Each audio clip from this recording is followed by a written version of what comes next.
నమస్కారం. నేను రవీందర్ రావు. మీరు చూస్తున్నారు ఎస్హెచ్జి ఆన్లైన్ యూట్యూబ్ ఛానల్. మనం మెప్మాకు సంబంధించినటువంటి వివిధ విషయాలపైన వీడియోల్లో సమాచారాన్ని తెలుసుకునే ప్రయత్నం చేస్తా ఉన్నాం. ఇంత ముందర వీడియోలో మెప్మా ఏమిటి, ఎందుకు, మెప్మా యొక్క ముఖ్యమైనటువంటి లక్ష్యాలు ఏమిటి అనేది మనం మాట్లాడుకున్నాం. ఎవరైనా మీలో ఆ వీడియో కనుక చూడనట్టయితే మీరు తప్పకుండా ఆ వీడియో చూడాల్సిందిగా మీ అందరికీ విజ్ఞప్తి. ఇప్పుడు మనం ఈ వీడియోలో మెప్మా యొక్క ప్రధాన లక్ష్యం లేదా సెర్ప్ యొక్క ప్రధాన లక్ష్యం, ఈ రెండు సంస్థల యొక్క ప్రధాన లక్ష్యం కూడా సమాజంలో ఉన్నటువంటి పేద కుటుంబాల్లోని పేదరికాన్ని నిర్మూలించి లేదా గణనీయంగా తగ్గించి ఆ కుటుంబాలను పేదరికం నుంచి బయటకు తీసుకురావడం.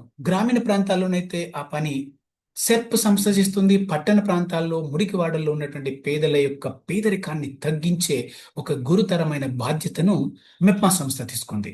ఈ రెండు సంస్థలు కూడా స్వయం సహాయక సంఘాలలో ప్రతి పేద కుటుంబం నుంచి ఒక్కొక్క మహిళను గుర్తించి ఆ మహిళలను స్వయం సహాయక సంఘాలుగా ఏర్పాటు చేసి ఆ సంఘాలను తర్వాత ఫెడరేషన్లుగా ఏర్పాటు చేసి ఈ ఫెడరేషన్ల ద్వారా సంఘాల ద్వారా పేదరికాన్ని తగ్గించడం అనేటువంటి గొప్ప లక్ష్యం కోసం మెప్మా సంస్థ మరియు సెర్ప్ సంస్థ పనిచేస్తా ఉన్నాయి. అయితే మరి ఈ పేదరికాన్ని తగ్గించడానికి ఈ రెండు సంస్థలు ఎంచుకున్నటువంటి ముఖ్యమైన వ్యూహం ఏమిటి అనేది కనుక చూసుకున్నట్టయితే వ్యూహంలో పెద్దగా తేడా లేదు. సేమ్, ఒకటి గ్రామీణ ప్రాంతాల్లో పనిచేస్తే ఒకటి పట్టణ ప్రాంతాల్లో పనిచేస్తుంది. ఏ వ్యక్తి అయినా పేదరికం నుంచి ఒక కుటుంబాన్ని బయటికి తీసుకురావాలనుకున్నప్పుడు సంస్థ కానీ వ్యక్తి కానీ నిర్దిష్టమైనటువంటి ఒక వ్యూహాన్ని ఎంచుకోవాల్సినటువంటి అవసరం ఉంటుంది.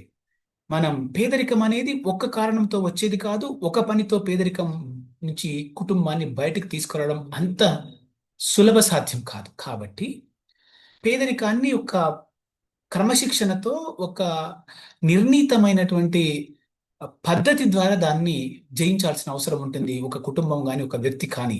మరి ఆ జయించడానికి కావలసిన ఒక 7 మెట్ల ప్రణాళికను చాలా మంది మహిళలు, లక్షలాది మంది మహిళలు తాము తమ అనుభవంలో పేదరికాన్ని జయించిన విధానాన్ని ఒక వ్యూహంలా తయారు చేసి మనందరి కోసం ఇవ్వడం జరిగింది. వారందరి యొక్క అనుభవాల సమాహారాన్ని ఈ వీడియోలో మీకు అర్థం చేయించే ప్రయత్నం చేస్తున్నాను. ఇది మీరు అందరూ అర్థం చేసుకుంటే మీ వ్యక్తిగత జీవితంలో పేదరికాన్ని మీరు నిర్మూలించుకోవచ్చు. అదేవిధంగా సంఘాలకు కూడా ఈ విషయాన్ని చర్చించి ఈ పద్ధతి ద్వారా పేదరికం నుంచి బయటకు రావడం అనేది చాలా చాలా సులువైంది, చాలా చాలా ముఖ్యమైనది. మనం ఆలస్యం చేయకుండా అర్థం చేసుకునే ప్రయత్నం చేద్దాం. ఇందులో మొదటి మెట్లు, ఈ 7 మెట్ల వ్యూహం సరిగ్గా అమలు జరిగినట్టయితే ఏ కుటుంబమైనా ఏ వ్యక్తి అయినా పేదరికం నుంచి బయటకు వస్తారు అని మెప్మా సంస్థ, సెర్ప్ సంస్థ ప్రగాఢంగా నమ్ముతుంది. ఇది కేవలం ఊహాజనితమైనది కాదు. ఇది ఆల్రెడీ గత 2-3 దశాబ్దాలుగా చాలా మంది పేదలు ఈ పద్ధతి ద్వారా పేదరికం నుంచి బయటకు వచ్చారు. ఇప్పుడు చూద్దాం మొదటి పని ఏం చేయాలి.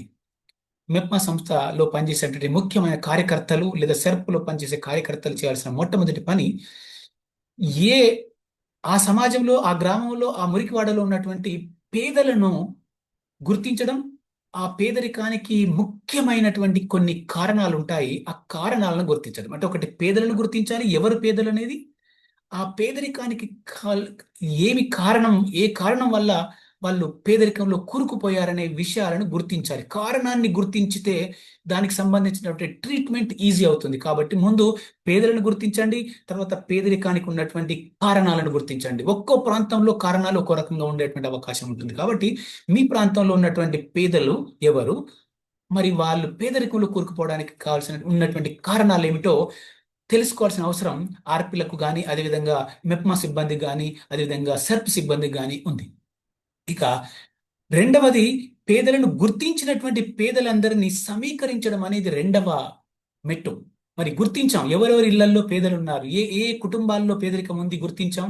తర్వాత ఆ కుటుంబాల్లో నుంచి ఒక్కొక్క వ్యక్తిని మనం సమీకరించాలి. అంటే ముఖ్యంగా మనం మెప్మాలో మహిళలను సెర్ప్లో కూడా మహిళలు ఒక్కొక్క కుటుంబం నుంచి ఒక మహిళను మనం సమీకరిస్తున్నాం. కుటుంబాలను గుర్తించాం, ఏ కుటుంబం పేదది అని, దానికి కారణాలు ఏమిటున్నాయని మొదటి దశలో గుర్తించాం. రెండో మెట్టులో ఒక్కొక్క కుటుంబం నుంచి ఒక్కొక్క మహిళను మనం సమీకరించి ఒక సంఘాలుగా వాటిని ఏర్పాటు చేస్తాం.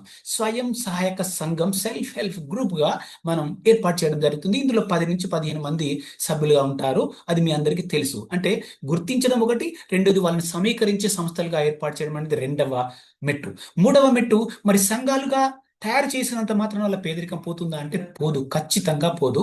పోవాలంటే వాళ్ళ యొక్క శక్తి సామర్థ్యాలను పెంచాలి. అంటే వాళ్ళ ఆలోచనను, వాళ్ళ నైపుణ్యాన్ని, వాళ్ళ తెలివితేటలను, వాళ్ళ జ్ఞానాన్ని, వాళ్ళ సమాజం పట్ల ఉన్నటువంటి అవగాహనను, ప్రభుత్వం ద్వారా వస్తున్న కార్యక్రమాలను, మరి ఆరోగ్యం గురించి, అదేవిధంగా ప్రకృతి గురించి, అదేవిధంగా జీవనోపాధుల గురించి, ఇతరత్ర జీవనోపాధికి కావలసినటువంటి సకల జీవన నైపుణ్యాలను వాళ్ళకి రకరకాల శిక్షణల రూపంలో, సామర్థ్యాల రూపంలో, మరి వాళ్ళకున్న హక్కులు ఏమిటి, వాళ్ళకున్నటువంటి వాళ్ళకు అందుకోగలిగే పథకాలు ఏమిటి, అందుకోవడానికి కావాల్సినటువంటి మార్గాలు ఏమిటి, వాళ్ళు ఏమి పనులు చేయగలుగుతారు, ఏ పని ద్వారా ఎంత సంపాదించుకోగలుగుతారు, ఎక్కడ మోసానికి గురవుతున్నారు, మోసాన్ని జయించాలంటే వాళ్ళు చేపట్టవలసినటువంటి చర్యలు ఏమిటి ఉన్నాయి, మరి వాళ్ళ పిల్లల చదువులు ఎలా ఉండాలి, వాళ్ళు తినే ఆహారం ఎలా ఉండాలి, ఇలాంటి రకరకాల అవసరాలు, అంశాలు, వీటిని మనం జీవన నైపుణ్యాలకు సంబంధించిన శిక్షణలు ఇచ్చి వారి యొక్క శక్తిని, సామర్థ్యాన్ని పెంచడం మూడో మెట్టు.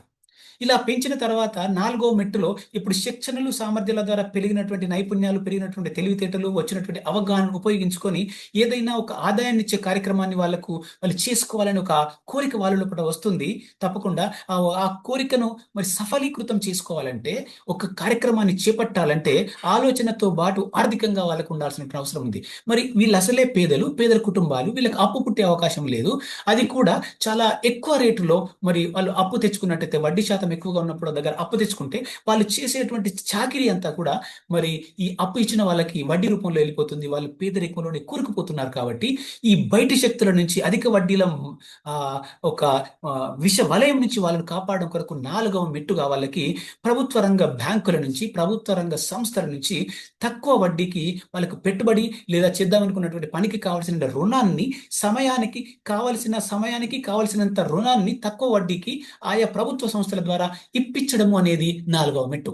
ఎప్పుడైతే సులువుగా వడ్డీ అప్పు దొరుకుతుందో, తక్కువ వడ్డీకి అప్పు దొరుకుతుందో, చాలా ఎక్కువ రోజుల్లో వాటిని కొద్దిగా కట్టుకునే సులభతరమైన వాయిదాల్లో వాళ్ళకు అప్పు దొరుకుతుందో, వాళ్ళు సగం ఆదాయాన్ని వాళ్ళు అక్కడే తెచ్చుకునేటువంటి అవకాశం ఉంటుంది. బయటి శక్తుల కుట్రలు, కుతంత్రాల నుంచి, మోసాల నుంచి వాళ్ళు బయటపడే అవకాశం ఉంటుంది. అది నాలుగవ మెట్టు.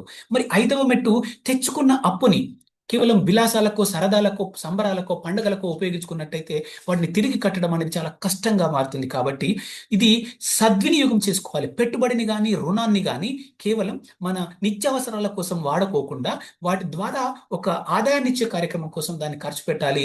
దానికే సుస్థిర జీవనోపాధుల కల్పన అంటాం. ఇప్పుడు వాళ్ళు చేస్తున్న పనిలో రకరకాలైనటువంటి ప్రమాదాలు ఉన్నాయి, రకరకాలైనటువంటి ఇబ్బందులు ఉన్నాయి.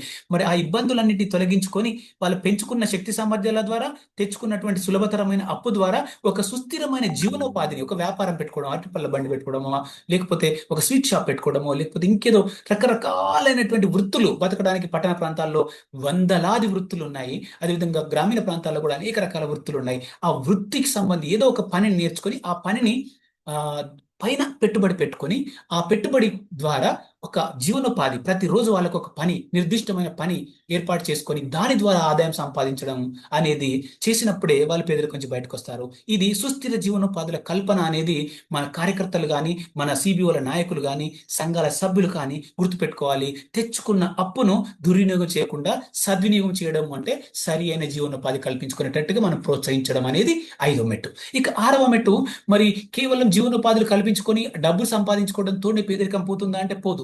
సమాజంలో ఉన్నటువంటి సామాజిక సమస్యలు, దురాచారాలను ఎదుర్కొనేటువంటి సామర్థ్యం వాళ్ళ లోపల ఉండాలి. రకరకాలైనటువంటి అనవసరపు ఖర్చులను మనం చాలా పేద కుటుంబాల్లో చూస్తూ ఉంటాం. విపరీతమైనటువంటి ఖర్చులు పెట్టడం ద్వారా పొద్దంతా పనిచేసి సంపాదించినటువంటి డబ్బును విలాసాలకు, రకరకాలైనటువంటి మద్యానికి, లేకపోతే ఇతరత్ర అలవాట్లకి ఖర్చు పెట్టడం ద్వారా ఆ కుటుంబాలు తిరిగి పేదరికులకి కొట్టుకుపోయే అవకాశం ఉంది. ఏర్పాటు చేసుకున్న జీవనోపాధిని కూడా తెగనమ్ముకునేటువంటి అవకాశం ఉంటుంది. కాబట్టి 6వ మెట్టులో ఈ కుటుంబాలకి జీవనోపాధుల కల్పన తర్వాత ఏ రకమైనటువంటి సామాజిక సమస్యలు ఉన్నాయి, వాటి ద్వారా ఆయా కుటుంబాలు ఈ విధంగా ఇబ్బందులు పడుతున్నాయి, ఏ రకమైనటువంటి దురాచారాలు సమాజంలో ప్రబలి ఉన్నాయి, అవి కుటుంబాలను ఈ విధంగా వెనక్కి లాగుతా ఉన్నాయి, వాటిపైన అవగాహన కల్పించి వాటి బారిన ఈ కుటుంబాలు పడకుండా వాళ్ళకి అవగాహన కల్పించడం అనేది 6వ మెట్టు. ఇక 7వ మెట్టు నలువైపులా రక్షణ కవచం. అంటే వాళ్ళకి అంటే ఏ కుటుంబంతో అయితే మనం పనిచేస్తున్నామో ఆ కుటుంబ యజమానికి, ఆ కుటుంబంలో ఉన్న యజమానురాలికి, ఆ కుటుంబం చేస్తున్నటువంటి పనికి, ఆ కుటుంబం తెచ్చుకున్న అప్పుకి, అంటే 4 రకాల రక్షణ కవచం నలువైపులా మనం రకరకాల బీమా పథకాలతో వాళ్ళని కలపడం. ముఖ్యంగా జీవిత బీమా కావచ్చు, అదేవిధంగా అప్పు బీమా కావచ్చు, అదేవిధంగా ప్రమాద బీమా కావచ్చు, అదేవిధంగా వాళ్ళు ఏర్పాటు చేసుకున్నటువంటి జీవనోపాధికి బీమా కావచ్చు. ఈ బీమాలు ఏర్పాటు చేయడం ద్వారా ప్రభుత్వంలో ఉన్నటువంటి జీవన్ జ్యోతి బీమా యోజన కావచ్చు, సురక్ష బీమా యోజన కావచ్చు, జన్ధన్ బీమా యోజన కావచ్చు, ఇప్పుడు తెలంగాణ రాష్ట్ర ప్రభుత్వం తెచ్చిన ప్రమాద బీమా కావచ్చు, అదేవిధంగా లోన్ బీమా కావచ్చు, ఇలాంటి రకరకాల బీమా పథకాలు తక్కువ రేటుతో వచ్చేటువంటి బీమా పథకాలతో ఈ కుటుంబాలను జోడించడం అనేది 7వ మెట్టు. ఇలా జోడించినప్పుడు రానున్న ప్రమాదం యొక్క స్థాయిని తగ్గించడం ద్వారా ఆ కుటుంబం తిరిగి పేదరికమైనటువంటి విషవాలయంలో పడకుండా ఉండే అవకాశం ఉంటుంది. కాబట్టి పేదరిక నిర్మూలన ఒక కుటుంబానికి చేయాలి అనుకున్నప్పుడు ఈ 7 మెట్ల వ్యూహాన్ని మనం సమర్థవంతంగా ఉపయోగించాలి. కాబట్టి ఎవరైతే ఆర్పీలు, ఎవరైతే ఏఎల్ఎఫ్ లీడర్లు, ఎస్ఐజీల లీడర్లు, మెప్మా సిబ్బంది, సెర్ప్ సిబ్బంది ఈ వీడియో మీరు చూస్తున్నారో, ఈ 7 మెట్లను తూచా తప్పకుండా మీరు అర్థం చేసుకోండి. దీన్ని సీక్వెన్స్ మోడ్లో పద్ధతి ప్రకారం కనుక ఆయా కుటుంబాలకు మీరు అవగాహన కల్పించి ఈ దారిలో కనుక తీసుకుపోయినట్టయితే తప్పకుండా పేదరికం నుంచి ఆ కుటుంబాలు మనం అనుకున్న విధంగా, అనుకున్న సమయానికి బయటికి రావడం అనేది జరుగుతుంది. సో ఇది పేదరిక నిర్మూలనలో 7 మెట్ల వ్యూహం. మరి మీ అందరికీ నచ్చితే లైక్ చేయండి, షేర్ చేయండి, అదేవిధంగా తప్పకుండా మీరు సబ్స్క్రైబ్ చేయండి. మరో వీడియోలో మరొక కొత్త అంశంతో మీ అందరితో మాట్లాడదాం. Thank you so much.